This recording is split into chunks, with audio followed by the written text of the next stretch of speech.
On our bill of fare today, we are making Dzowoe, which is one of the most popular Ghanaian street snack. It is originated from the Volta part of Ghana.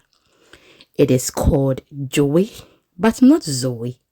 So this is called Dzowoe because in the Volta language, Jo or Ejo simply means heat.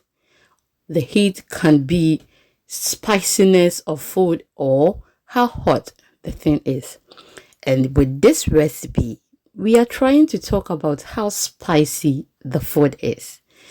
And the way you are hearing at the end is the ewo that we are going to use in this recipe.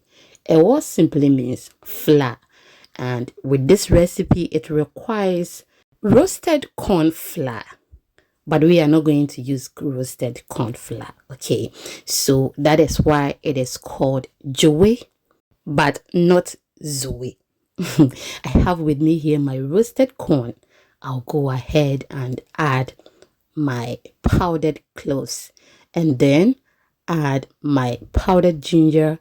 I will then add my powdered chili and then a pinch of salt. That is pink salt. You can use any salt of your choice.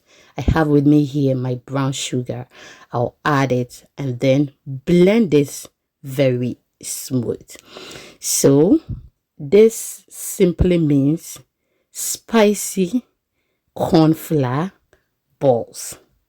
Okay, let's put it that way. That is why it is Dzowoe but not Zoe. Okay, yes. So now we are done blending.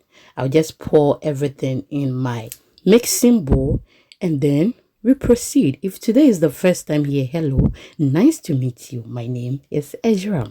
I have with me here my peanut butter I made at home. I will then mix it very well. One thing I have realized about us is that when someone is trying to tell us the correct name of something, it looks as if most of us are not ready to learn. We then mention it like how we knew, and also we don't do any research to verify what the person is saying. Then we learn. We don't do that. That is very bad. Let's try to learn and research. Do not just mention it how you hear everyone mention it. So after I mixed the peanut butter with the mixture, I molded it into a ball, and that is what you are seeing on the screen. This is so simple to make and you will love it if you try it. Okay, so delicious and spicy. So I come your way next time. Do not forget to follow for more and share to others. See you in the next one. I love you.